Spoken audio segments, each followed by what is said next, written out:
I arrived in the lot of the Quick Mart 15 minutes early, like I always did, because early meant quiet and quiet meant I could breathe before the night started chewing on me. A silver-blue sedan sat crooked across 2 parking spaces. Wheels turned like the driver had given up halfway through the idea of being careful. The new hire. I'd been warned the day before that I'd be training someone on nights. The car door swung open, and a young man stepped out with the casual confidence of someone who'd never had to count minutes like they were money. Messy hair, wrinkled, uniform shirt, one hand glued to his phone, the other wrapped around a giant energy drink. I watched him through my windshield for a second, and the familiar knot tightened under my ribs. I was a single mom, 2 kids, a rent payment that didn't care if I was tired, a fridge that didn't fill itself, and this job, this ridiculous, overpaid convenience store job was the only reason my daughter and my son had shoes that fit and lunches that weren't. Just crackers and hope. Quick Mart paid almost double what any other late-night gas station in Mason Ridge offered. There was a reason for that, but you didn't write it in the posting dot. Now hiring. Overnight associate. Competitive pay. Must be willing to ignore sounds that aren't real. You just didn't. He walked over with an easy grin, like we were meeting for coffee instead of stepping onto a night shift that could swallow a person whole. Tyler Keene. He said, sticking out his hand, "You must be Danielle?" Management said, "I'm with you." I got out of my car, shut the door carefully, and shook his hand briefly. "Donnie," I corrected. "And don't call me ma'am. It makes me feel older than I already am." He laughed. "Okay, Donnie, lead the way." I didn't smile back. I just turned and headed to the entrance, keys already in my fist, like a habit I couldn't unlearn. The fluorescent lights inside buzzed with that faint electric whine that always made my teeth itch. The store smelled like burnt coffee and sugar, and the cold metal of the drink coolers. Everything looked normal, bright, safe. That was the lie the place told. I unlocked the doors, disabled the alarm, and stepped behind the counter. My purse went into the employee drawer. The drawer had a key, and the key never left my body while I was in the building. Another habit. Another Rule. Tyler leaned on the counter like we had all the time in the world. "So Darren said you've been here a while." "Almost 3 years," I said. "Nice. Must be an easy gig if you've lasted that long." I stared at him until his grin wobbled. "It means I outlasted 14 people who thought it was easy," I said. He chuckled, like I'd told a joke. 14? That's brutal turnover. He opened his energy drink and took a loud sip. I watched him swallow, watched him wipe his mouth with the back of his hand, watched him look around like he was sizing up a normal workplace.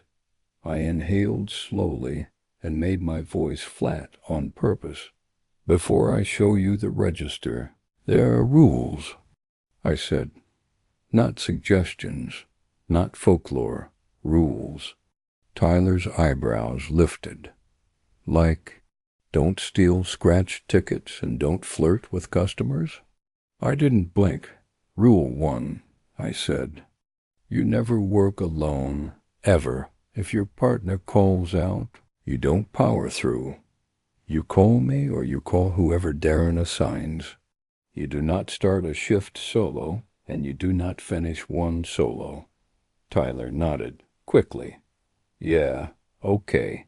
Safety thing. 2 people for robberies and all that." "It's not about robberies," I said. His smile shrank a fraction. Okay. 2 years ago, I continued, a guy named Owen decided he didn't need anyone. His partner called in sick. Owen said he'd do the overnight by himself and collect the overtime.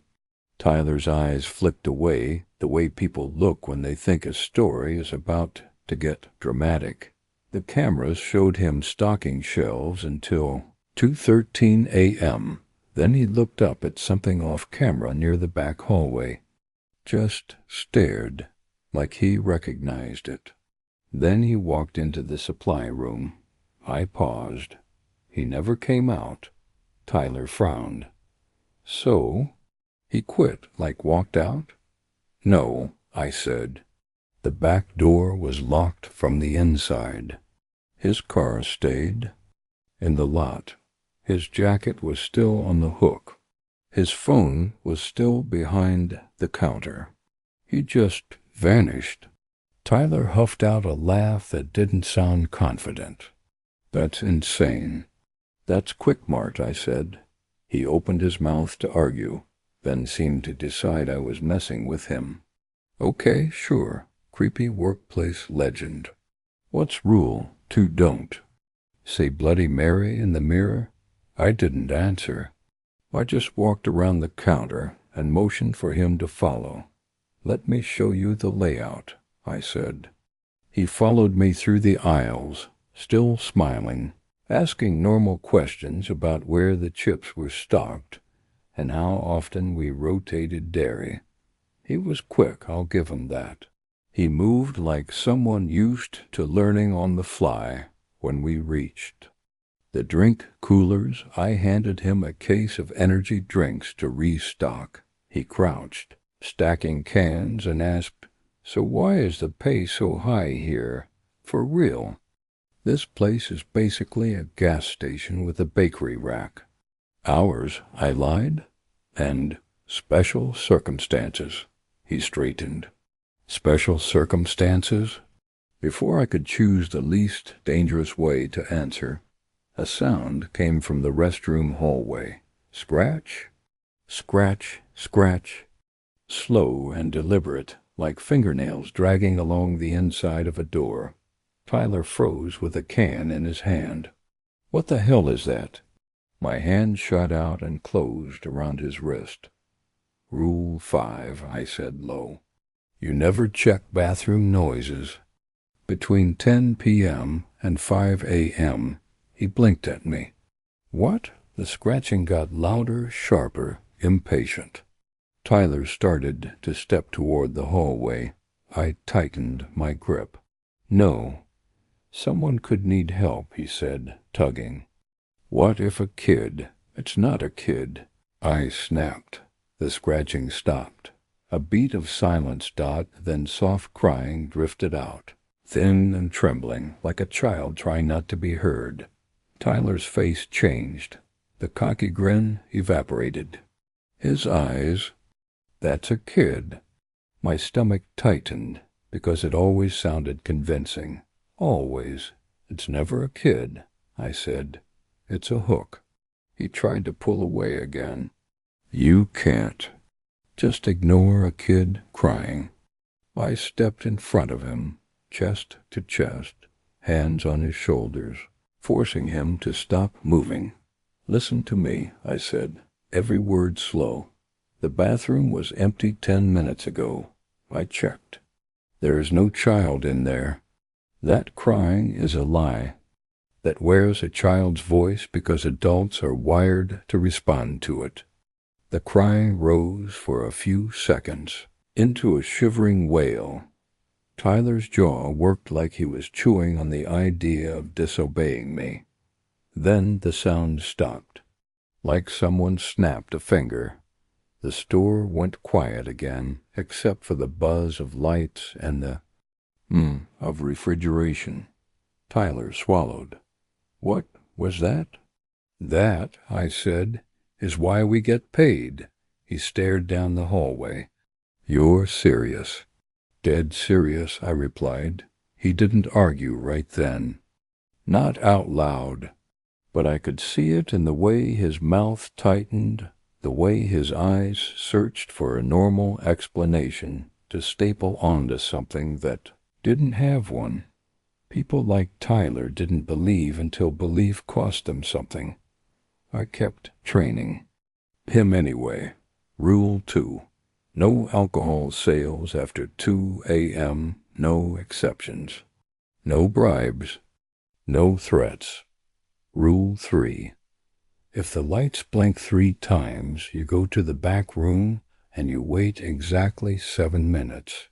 Not 6. Not 8. Rule 4. If a familiar customer comes in and something is wrong posture, wrong voice, wrong eyes, you do not engage. You don't ask if they're okay. You don't make jokes. You don't look them in the face. And you do not let them touch you. Tyler kept making little scoffing noises. These are like those viral, haunted job posts, he said. Next, you'll tell me I can't feed the gremlins after midnight. I kept my tone level. Rule 6. At exactly 11 p.m., we lock the front doors, even though the store is technically 24 hours. That's illegal, Tyler said, half laughing. We don't lock customers in, I corrected. We clear the store at 10:58, and if anyone is still shopping, we escort them out through the employee exit. He shook his head. This is the weirdest store orientation I've ever had. I almost told him about my kids, then almost tried to anchor him to something real. But I learned that pleading didn't work on people like him. Rules did if they lived long enough to accept them. That first night at 9:40, the bell above. The door chimed and a tall figure stepped inside dark black hoodie. Hands in pockets. Movement smooth, like he wasn't walking so much as gliding. Tyler stiffened. His hand drifted toward his phone like he was already picturing a TikTok caption. It's fine, I murmured, already pouring coffee. I set a large black coffee on the counter. I didn't ring it up. The hooded man nodded without lifting his face and took the cup. He moved to the darkest corner of the store near the old promotional display and just stayed there. Tyler leaned close. Why didn't you charge him? Because that's Silas, I said. Silas, he repeated. Who is that? A friend? I said carefully. He helps when the rules aren't enough. Tyler stared. So you give the creepy corner guy free coffee because he's what? Security. In a way, I said. Silas didn't speak. He never did, not unless he had to. He just existed in the store like a shadow that chose a shape. When Tyler's shift ended, he walked to his car with the kind of forced confidence people wear when they don't want to admit they're unsettled. See you tomorrow, boss, he said, mock saluting. I'll keep an eye out for ghost toddlers. I watched him drive away and felt that knot tighten again, because I'd seen that attitude before, and it always ended with an empty uniform in the lost and found locker. 3 nights later, Tyler's skepticism had mutated into annoyance, not fear. Not respect. Annoyance. He tossed cans onto shelves instead of facing labels forward. He joked when I repeated Rule 2. He rolled his eyes.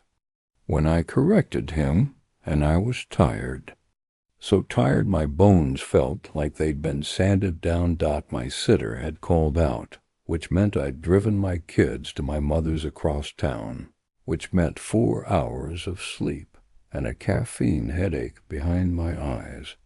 Tyler stood in the liquor aisle, scanning labels like he was bored. Repeat Rule 2, I said.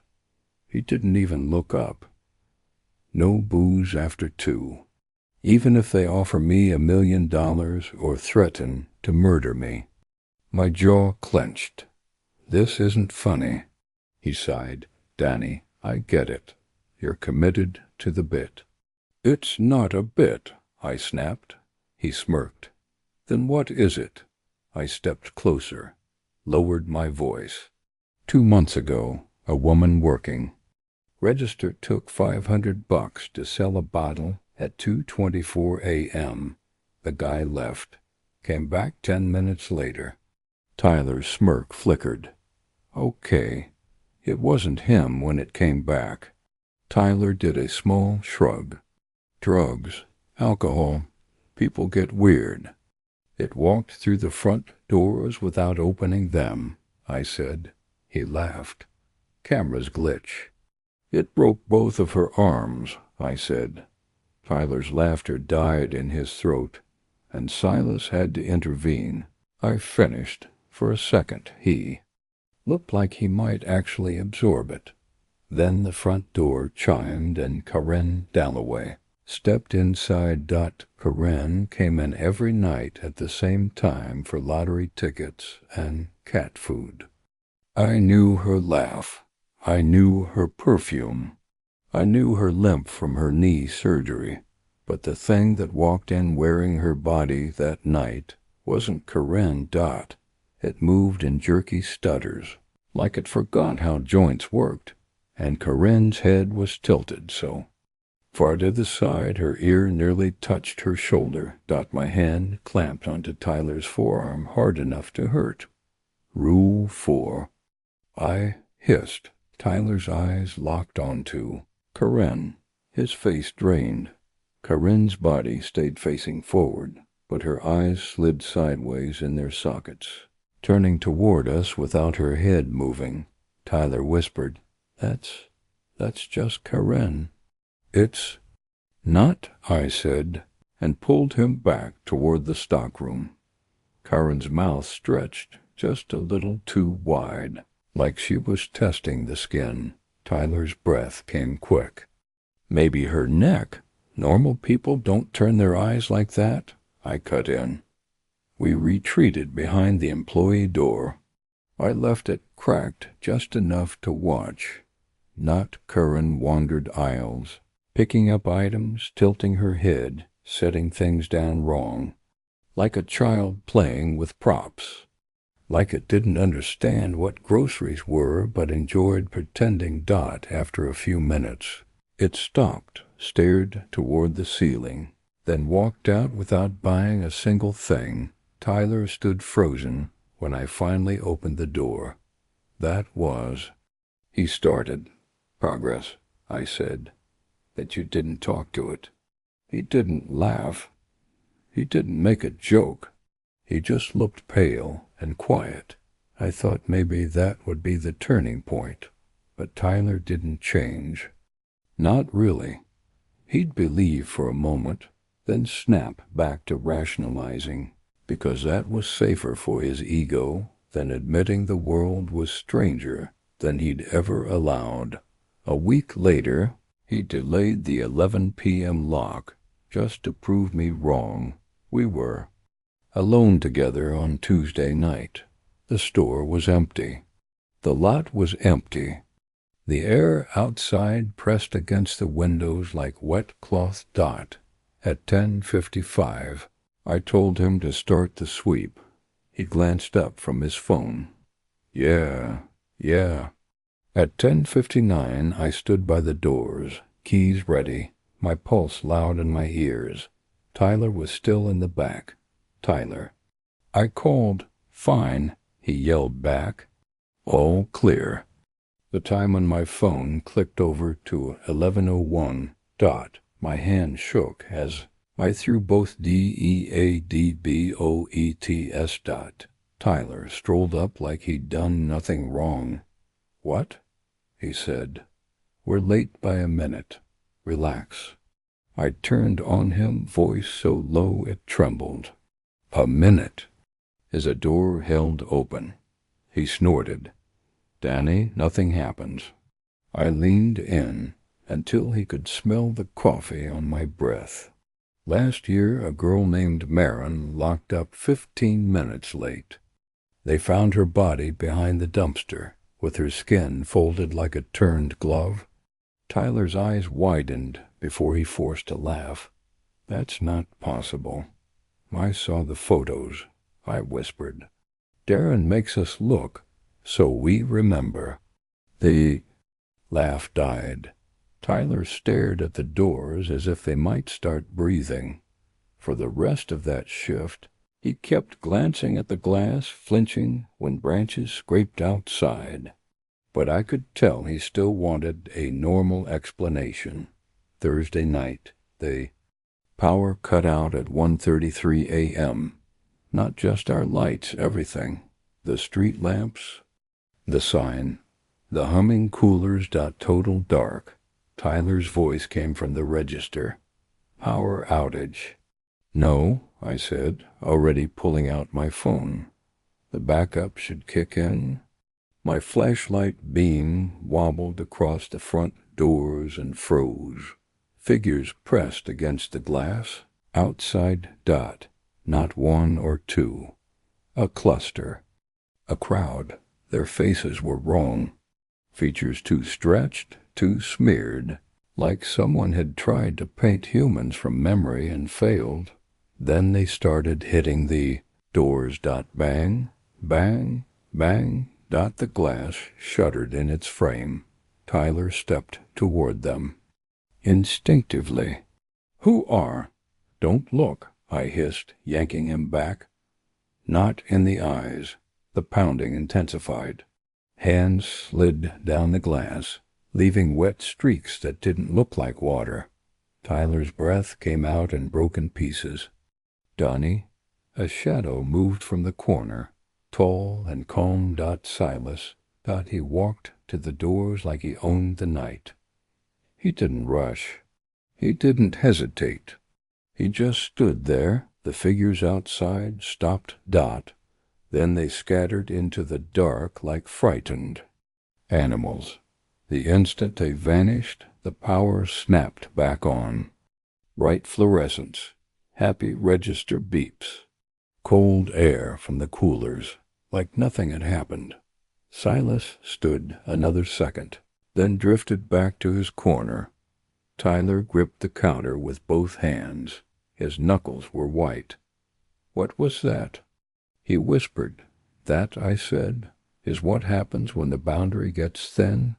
He shook his head hard, as if trying to dislodge the memory. Could have been teenagers, masks, prank. I stared at him, incredulous. He looked at me defensively, like my disbelief offended him. I'm not saying nothing happened. I'm saying there's explanations. I didn't argue. I didn't have the energy. Instead, I said, promise. Me, you'll follow the rules, even if you hate the reasons. He nodded, too quickly. Sure. But I could tell he was just trying to end the conversation. Sunday afternoon, my phone buzzed while I helped my daughter, Lila, glue styrofoam planets. Onto a cardboard orbit. Text from Tyler. Can I cover your Monday overnight? Need extra hours. My stomach dropped. I texted back. With who? He replied, no one. Paige called out sick. I called immediately. No answer. I texted. Rule 1, never alone. I'll find someone. 3 dots appeared. Then, people don't follow your spooky rules when you're not around. Nothing happens. I'm fine. I called Darren, the manager, and left a message so frantic my voice cracked. But time didn't stop because I was scared. Monday night came, and Tyler went in alone. I didn't sleep. I tried. I lay in bed listening to my son, Noah, breathe in the next room and my daughter's small feet shifting in her sleep. I stared at my ceiling and watched headlights pass outside, each one carving a line of light like a countdown dot at 5:55. On Tuesday, I pulled into the lot 5 minutes early. The front doors were unlocked. The lights inside blinked like a dying Heartbeat. My throat tightened so hard it hurt. I stepped inside, calling his name once, then again, each time louder until my voice echoed off shelves. No answer. Then I saw the droplets. Dark at first, under the stuttering lights, leading from the counter down the hall toward the bathroom. I didn't follow. I didn't step closer. I knew the protocol.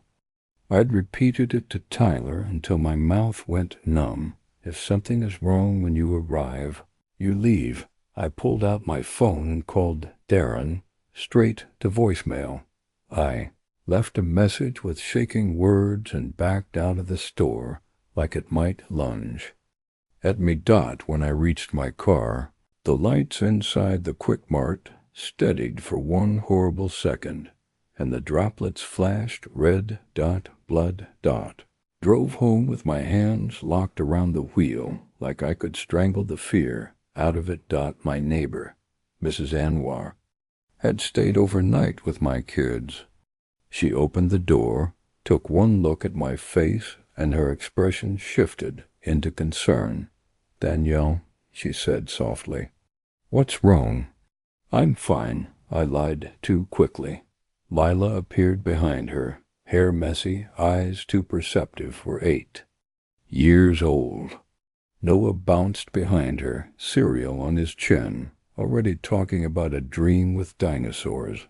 I smiled like a person with a normal life, but my insides felt like ice. At 3:47 p.m. my phone rang. Unknown number. I answered anyway. Is this Danielle Mercer? A man asked. Yes. This is Detective Elias Hart, Mason Ridge Police. A pause. You work at the Quick Mart on Alder Road? My fingers went numb. Yes. We found your co-worker, Tyler Keene, this morning behind the store, he said, voice careful.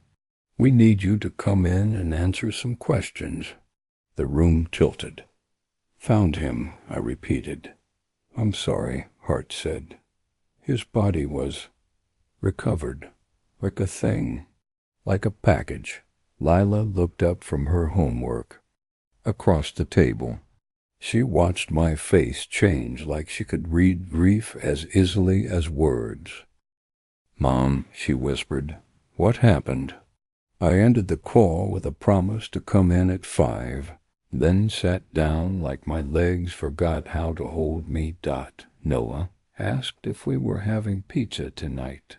I told him yes, because I couldn't tell him the truth, that the world had teeth, and his mother spent her nights keeping those teeth away from him. At the station, Detective Hart sat across from me with a notepad and a look that said he'd already decided I was either lying or unstable. I told him everything I could without sounding insane. I told him Tyler insisted on working alone. I told him store policy said never do that. Hart asked why.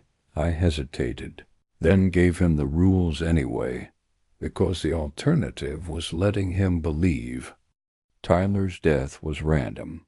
When I finished, Hart stared at me like I'd recited a bedtime story instead of workplace protocols. Miss Mercer, he said slowly, these sound like superstitions. They're not, I said. He sighed. Do you have any reason to believe someone wanted to harm Tyler Keene? No, I whispered. Hart's eyes softened a fraction. His body was found dismembered, cleanly separated. No clear tool marks we can identify yet. My stomach rolled. I warned him, I said, voice breaking. I told him not to be alone. Hart asked where I was during the night. At home, I said. Mrs. Anwar can confirm? He nodded, wrote something, and dismissed me with a warning not to discuss details. Publicly, as if I wanted to the next morning, Darren called me. Donnie, he said, voice rough. Police are reviewing footage. I need you at the store. When I arrived, Detective Hart was there with another officer, standing in Darren's tiny back office that always smelled like stale printer ink. Darren pulled up the security feed. There was Tyler alone behind the counter, phone in hand, laughing at something on the screen. At 11 p.m. He didn't lock the doors. At 11:16. A hooded figure appeared outside. Not Silas. Different build. Different movement. This one walked like it had weight. Tyler spoke to it. Smiled. Rang up purchases. At 11:31. The bathroom door swung open by itself. The hooded figure pointed. Tyler hesitated. Then he followed. They both disappeared into the bathroom. The footage held for 5 minutes. Then the lights blinked. The image warped into static when the feed returned at 12:12 a.m. The store was empty. The bathroom door was shut. A dark trail led toward the employee exit. Darren paused the video. His face looked older than it had yesterday. Detective Hart turned to him. "Who is that hooded person?" Darren's jaw tightened. "Not one of ours." Hart's gaze flicked to me. "You mentioned someone called Silas. He wears a hoodie." I said, "Tall, quiet, he helps." Hart's mouth twisted in skepticism. "We'll want to speak with him." Darren gave a humorless breath. "You can try." After the officers left, Darren kept me behind. "I'm hiring again," he said. My head snapped up. "Already?" He held my gaze. "The store can't be short-staffed. Not overnight." He slid a file across the desk. Mara Voss, 26. Former E-maid. Calm under pressure. "She starts tomorrow," Darren said. "You train her." I stared at the file like it might explode. "What do I tell her?" I asked. "The truth," Darren said. "As much as she can handle. The rules keep you alive. Breaking them gets you killed." I drove home and stared at my kids in the rearview mirror, like they were the only real thing in a world full of cracks. The next night, Mara showed up 10 minutes early with her hair tied back, her uniform pressed, and her eyes alert and away. Tyler's never were. She shook my hand firmly. "Mara," she said, "Darren told me this place is unusual." "That's one word," I said. She didn't smile like it was a joke. When I listed Rule 1, she nodded like someone who'd seen what happens when people get sloppy. When I explained the bathroom noises, she asked what to do instead of why. When I described locking the doors at 11, she asked, "Deadbolts first or chain first?" Like procedure mattered more than comfort. For the first time in weeks, the knot in my stomach loosened. Maybe she'd survive. At 10:41 p.m., as I showed her the inventory system in the back office, a violent bang rattled the door. Then, another then, a low, wet scraping sound that made every hair on my arms rise. Mara's eyes widened. "Front door?" I listened. The sound came from the restroom hallway. The bathroom door shook in its frame, like something inside wanted out. Mara took a step toward it. I caught her elbow. "Rule 5, I said. Her gaze snapped to me. "But you don't." "Check," I said. "You don't talk to it. You don't bargain with it. You keep working." The door rattled harder. A guttural sound bubbled from behind it. Not quite a growl, not quite a voice. Mara's throat bobbed. "How are you so calm?" "I'm not," I admitted. "I'm practiced." We moved to the counter and started organizing receipt paper, candy, anything that looked normal. The door bulged slightly, as if something pressed its full weight against it. Then the front bell chimed.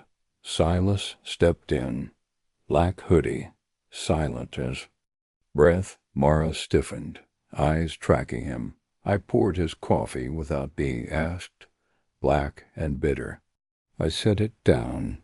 His fingers brushed mine as he took it. Cold. Always cold. He looked toward the bathroom. I whispered, "We could use help." Silas nodded once. He crossed the store, put his palm flat against the bathroom door, and the rattling stopped instantly. Mara stared like her brain was scrambling to keep up. Silas opened the bathroom door and stepped inside. A moment passed. Then he stepped out again, shut the door, and walked back toward the exit like he'd simply adjusted a loose hinge. Mara whispered, "What did he do in there?" "I don't know," I said. "I just know it worked." She stared at Silas's retreating back. "Is he human?" I hesitated. "Not completely." She didn't ask again. She just nodded like she accepted it. At 10:58, we cleared the store and prepared to lock down at exactly 11. Both deadbolts clicked into place. Mara exhaled. "Perfect timing. Always," I said. "Late is an invitation." The night stayed quiet after that. Just the hum of machines, the soft shuffle of restocking, the smell of coffee and disinfectant. By 3:58 a.m., a tired truck driver stumbled in. Broad shoulders, bloodshot eyes, stubble like sandpaper. He slapped a bill on the counter. "Cigarettes and vodka?" he said. Mara reached for the bottle automatically. I caught her wrist. "No," I looked at the man. "We can sell cigarettes. No alcohol after 2. His face tightened. "You serious?" "Yes," I said. He leaned in. "Come on. I've been driving all night." "We can make coffee," Mara offered, voice steady. The man slammed his fist on the counter. "I don't want coffee," he snarled. "I want vodka." As he spoke, the skin around his mouth stretched as if it didn't fit right. His lips thinned. His teeth looked too many. His eyes began to leak a dark fluid that wasn't tears. Mara went very still. My heart hammered, but my voice stayed calm. "Sir, you need to leave." The thing wearing the man's face leaned forward, and the smell hit rot and something chemical, like melted plastic and spoiled meat. It smiled wider than a human mouth should. "You know," it said, voice dropping into something that vibrated in my bones, "what I am." My hands tightened on the counter edge. I pulled Mara back a step. "We can't help you," I said. Its arm extended too long, joints popping into new places, fingers stretching into thin, sharp shapes. "The bottle," it hissed. I leaned close to Mara and whispered, "When I say run, you run to the back room and lock it. 7 minutes. No matter what you hear." Mara's face was pale, but she nodded. The creature began climbing over the counter like a spider pretending to be a man. "Run," I said loudly. Mara sprinted toward the back. I moved the other direction, grabbing a basket display and dragging it across the aisle to slow the creature down. It turned toward me, mouth opening like a hinge. I kept backing up, using shelves as barriers, my brain screaming while my body stayed disciplined. "You don't belong here," I said, voice shaking, but firm. It lunged. I dodged just barely. Then it froze, head tilting at an impossible angle, like it heard something in the walls. Fear flashed across its stolen face. It backed away from me, eyes darting toward the darkest corner. Silas stood there. No coffee this time. No stillness. Just presence. The creature let out a sound like a broken laugh and fled, scrambling back over the counter and out the front doors, even though the locks were engaged. It didn't open anything. It just slipped through. The bell chimed cheerfully when the door closed behind it. My legs went weak. I hurried to the stockroom door and knocked 3 times our signal. Mara opened it, holding a mop handle like a weapon. "Gone?" she asked. "Gone," I confirmed. Her eyes were wet, but her voice stayed steady. "That wasn't a drunk guy." "No," I said softly. "It wasn't." She swallowed hard. "I believe you, all of it." Relief washed through me so fast it almost made me dizzy. "Good," I said. "Belief isn't comfort here, it's armor." A week passed. Then Mara stayed sharp. She asked questions. She learned fast. She didn't test rules to prove a point. And then, one night, Darren showed up at 2:07 a.m. with keys in his hand, exhaustion in his eyes. He never came at night. He asked Mara to watch the front and pulled me into the back office. He shut the door, and for once his voice wasn't managerial. It was heavy. "You've earned this," he said. He opened a drawer and pulled out a thick binder photos, diagrams, symbols etched in ink that looked too old for paper. He slid it toward me.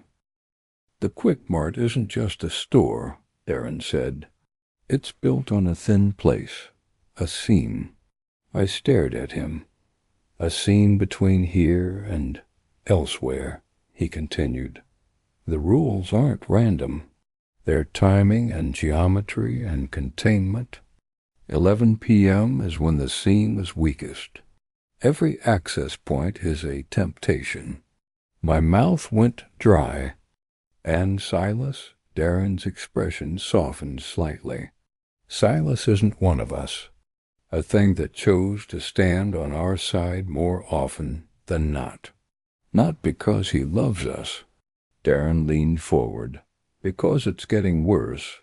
I thought of the power outage, the crowd at the doors, Tyler's missing footage. "How much worse?" I whispered. "More frequent," Darren said. "More coordinated. They're learning the rules." "Study?" "This. Knowledge won't make you safe, but ignorance will kill you faster." When I walked back out, Mara's eyes searched my face. "Everything okay?" she asked. "Just of it felt like a brick of truth I couldn't set down. A month later, Tuesday night started normal. Too normal. We were busy until about 10. Then the lull. Mara restocked candy. I counted the register. We talked quietly about my kids, their homework, their scraped knees, the way Noah insisted dinosaurs were still alive somewhere in a secret canyon. The lights went out. Not just our lights. Everything. The store drowned in darkness, so absolute. It felt like a hand over my face. Emergency lights didn't kick on. The hum of coolers died. The air went still. My phone screen glowed blue as I unlocked it. The time read 10:59. 1 minute, I whispered. Mara's voice came from somewhere nearby. "Donnie, what's happening?" "I don't know," I said. "But we locked down now." A scratching started, not just from the bathroom. From the supply closet too. 2 different places, 2 different rhythms, like claws learning a duet. Mara's flashlight swept toward the front doors and froze. Figures stood outside. Not a handful this time, dozens, Their eyes reflected our beams like animals, like predators, hands pressed against the glass, smearing something wet and dark. Lock it, I told Mara, voice tight. We both moved at once, each taking a deadbolt. My watch beeped. 11 o'clock. P.M. Exactly. Both locks clicked into place. For half a second, the figures outside went still. Then every one of them began pounding at the same time. The doors shook. A wail rose that made my teeth ache. The bathroom door bulged. The closet door shuddered. Something above us creaked in the ceiling tiles like weight shifting. A shadow appeared beside us. Silas. He wasn't calm this time. He looked alert, like a blade. He pointed toward the back. Go, he said, voice like gravel. Now. We ran. As we passed the bathroom door, Silas dragged his palm across it, and the bulging eased, like whatever was behind it recoiled from his touch. We reached the back room. Warm light spilled from inside. Lantern light. I shoved the door open, and Darren was there, calm like he'd been waiting. On a folding table sat lanterns, water bottles, a metal case with devices that looked like flashlights, but were etched with symbols that crawled when you looked too long. Darren nodded once. Right on time, Mara's voice shook. What is this? This, Darren said, is what the job actually is. A crash reverberated from the main store. Glass breaking. A sound like metal being peeled open. Mara flinched. Silas stepped into the back room behind. U.S. and shut the door. Darren opened the metal case and handed us each a device. Point and press if anything comes through. He instructed. It will. Force them back. Not kill. You can't kill what doesn't live. It vibrated faintly, like it recognized my skin. Why tonight? I asked. Darren's eyes held mine. Because you're ready, and because they're tired of waiting. Above us the ceiling groaned like it was about to split. Mara swallowed hard. How long does this last? Until dawn, Darren said. I thought of Lila and Noah asleep at home. Of Mrs. Anwar next door, probably dozing on our couch with the TV on low. Of the normal world that didn't know the night pressed against it. Like a tide. If we fail, I said slowly, they won't stop at the store, Darren finished. They'll spread. First Mason Ridge, then wherever the roads lead. A ripping sound tore through the store like reality itself being unzipped. Silas moved in front of us without hesitation, shoulders squared. Ceiling, he said. Darren nodded once, like he'd expected it. He looked at Mara, then at me. This is your choice, he said. You can leave. Silas can get you out. But if you do, you don't come back. You can't unknow this and still work here. Mara's face was white, but her eyes were steady. I'm staying. My chest tightened at the thought of my kids, but the thought of those things loose in their world tightened it more. I'm staying, I said. Darren's mouth twitched, almost a smile. And whatever you do, do not look into their eyes. He opened the back room door. The store beyond didn't look like a store anymore. The ceiling tiles had collapsed, revealing not night sky, but a sick darkness that swirled like water with no light in it. Shadowy figures moved under that tier, their bodies shifting, as if they couldn't settle on one shape. Faces forming, dissolving, Forming again, the front doors rattled under pounding that sounded like 100 fists. The bathroom door was cracked open now, spilling a darkness that didn't belong under fluorescent lights. My stomach clenched. Silas stepped out first, moving like something born for this. Darren followed, lantern held high, symbols on the glass glowing faintly. Mara and I followed together. The first thing that lunged at us had no true body, just a smear of black with teeth that appeared when it wanted them. I raised the device and pressed. A pulse of light shot forward, not bright, but heavy. Like a shove, the thing shrieked and snapped backward, dragged toward the ceiling tier as if pulled by an invisible rope. Mara did the same to another that tried to slide under the counter. We stayed shoulder to shoulder, backs nearly touching, rotating like a practiced unit even though we'd never done this before. Darren called commands. Left aisle now. Don't let it anchor. Silas moved fast, faster than human, intercepting the biggest shapes before they could solidify. When one tried to latch onto a display mannequin, Darren threw a symbol-marked cloth over it, and the thing screamed like it had been burned. Ours lured into a nightmare rhythm, lunge, pulse, scream, retreat. Lantern light swinging, glass crunching under boots, the air thick with a smell like rotting meat and overheated plastic. At some point, something brushed my shoulder, too cold, too slick, and my vision tunneled. Darren grabbed my wrist hard. Don't look, he hissed. I kept my eyes lowered and pressed the device toward the thing's center. It recoiled. Mara yanked me back to safety. Breathe, she whispered. I did. Because my kids deserved a world where their mother's fear didn't become their inheritance.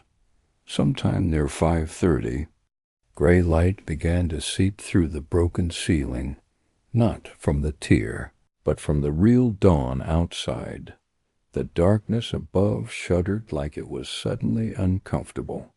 The figures began to thin, their edges fraying. Silas's shoulders relaxed. By a fraction, Darren's voice was hoarse. Hold, just hold. As the first true sunlight reached the store's floor in weak, slanting beams, the tier overhead began to close. Not like a door, but like a wound knitting shut. The remaining entities screamed, not in triumph, but in frustration, and snapped backward, dragged away from our world like smoke pulled into a vacuum. Then silence. The store looked like a war had taken place inside it. Broken glass, shelves knocked over, product scattered, dark stains I didn't want to name smeared across tile. But we were standing. Alive. Mara sank onto the floor behind the counter, shaking, eyes huge. I leaned against a shelf and realized my hands were trembling so hard I could barely hold the device anymore. Darren stared up at the patched ceiling and exhaled slowly. Could have been worse, he said. Mara laughed once, sharp and disbelieving. Worse? Darren looked at her. Yes, worse. Silas was gone. Of course he was. He never stayed for the cleanup. He never waited for gratitude. He only arrived when the seam needed a blade. Mara looked at me, voice small. What happens now? Darren's gaze shifted to me. Now you go home. To your kids, Donnie. Sleep. Eat. Pretend you work a normal job. Mara blinked. And we just come back tonight? Darren's expression didn't soften. That's the work. That's why you're paid. Something in me, something tired and furious and stubborn, rose up. I didn't sign up to be a soldier. Mara said shakily. No, Darren agreed. You signed up to be a clerk, but the universe doesn't care what you think you signed. He stepped over broken glass toward the office door. Phones in my office still work. Call whoever you need to call, then leave. I walked carefully through the wreckage and dialed Mrs. Anwar.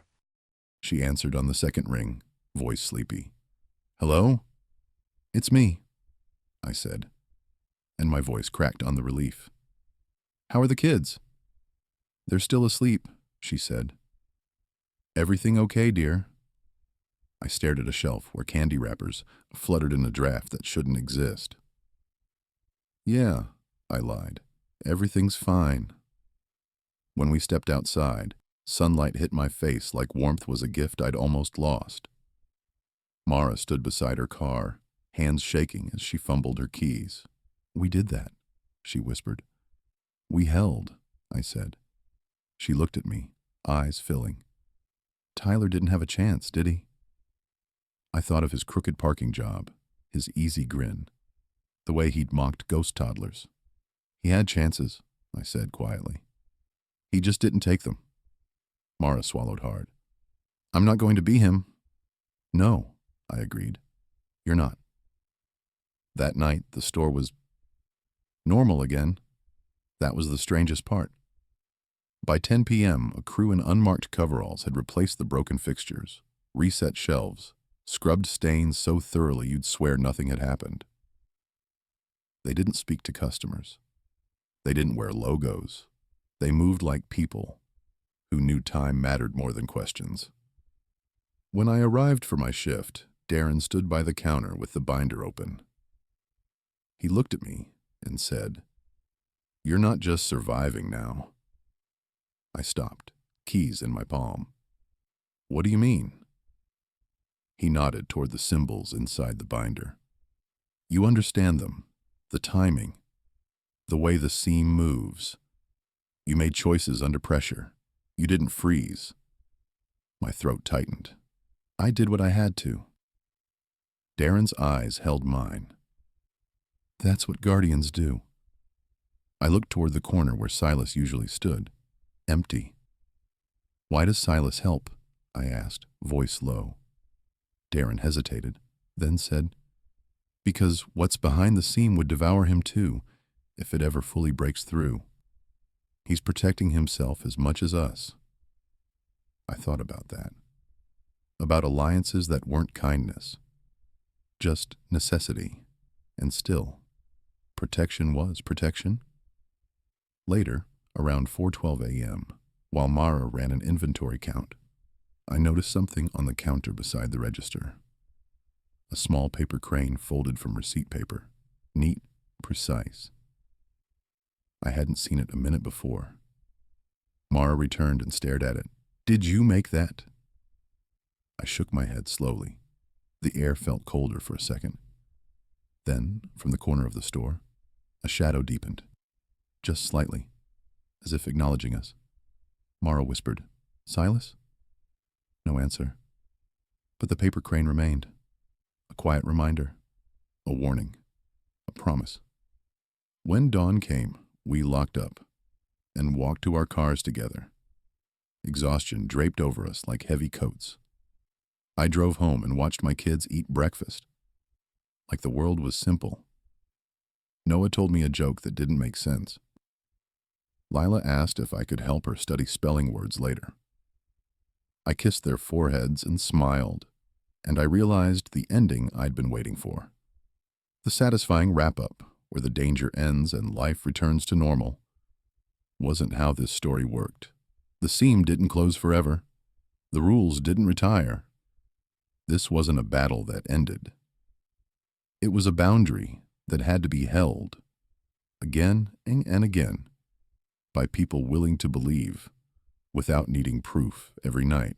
But there was a different kind of ending, one that felt solid in my chest. Tyler was gone, and that grief would always live somewhere in me. But Mara was here, alive, listening, learning. I was still here, and my kids were safe, still laughing at dinosaur jokes, still asking about spelling tests, still living in a world that hadn't been chewed apart by the thing behind the bathroom door. Because I went back. Because Mara went back. Because a silent figure in a black hoodie chose, for reasons of his own, to stand in the corner of a convenience store and keep the dark from spilling out. That night, as I tucked Lila into bed, she held my hand a little longer than usual. "Mom," she murmured, eyes half closed. "Yeah, baby?" She hesitated, then whispered, "When you go to work, do you ever feel like the store is watching you?" My breath caught. I kept my voice gentle. "Why would you think that?" Lila's eyelids fluttered. "Sometimes I dream about doors," she murmured, "and rules, and a man who doesn't talk." A chill ran down my spine so sharp it felt like ice. I brushed her hair back and smiled, forcing warmth into my tone. "Just dreams," I said. But as I turned off her lamp, I saw something on her nightstand that hadn't been there earlier. A tiny paper crane, folded from what looked like receipt paper. My mouth went dry. I didn't pick it up. I didn't touch it. I just stood there for a moment in the dark, listening to my daughter's breathing, and understood something Darren hadn't written in any binder. The seam wasn't only under the Quick Mart, it was in people too, in attention, in curiosity, in the soft, vulnerable places that responded to crying behind doors. I walked into the kitchen, poured myself coffee with hands that barely shook, and stared out at the sunrise like it was a lock clicking into place. Tonight I would go back. I would follow every rule. I would teach them to Mara until she could recite them in her sleep. I would keep my eyes down when the glass shook. I would never, ever open a door that begged in a child's voice. And if the dark tried to creep closer, into my home, into my children's dreams, I would do what I'd done the night the ceiling tore open. I would stand, I would hold the line, because the truth was simple, even when the world wasn't. This wasn't just a job, it was a watch, and I had 2 kids who needed me alive at the end of it. And somewhere out there, beyond whatever thin place pressed against our town, something was learning, testing, waiting. But so was I. And this time, I wasn't alone.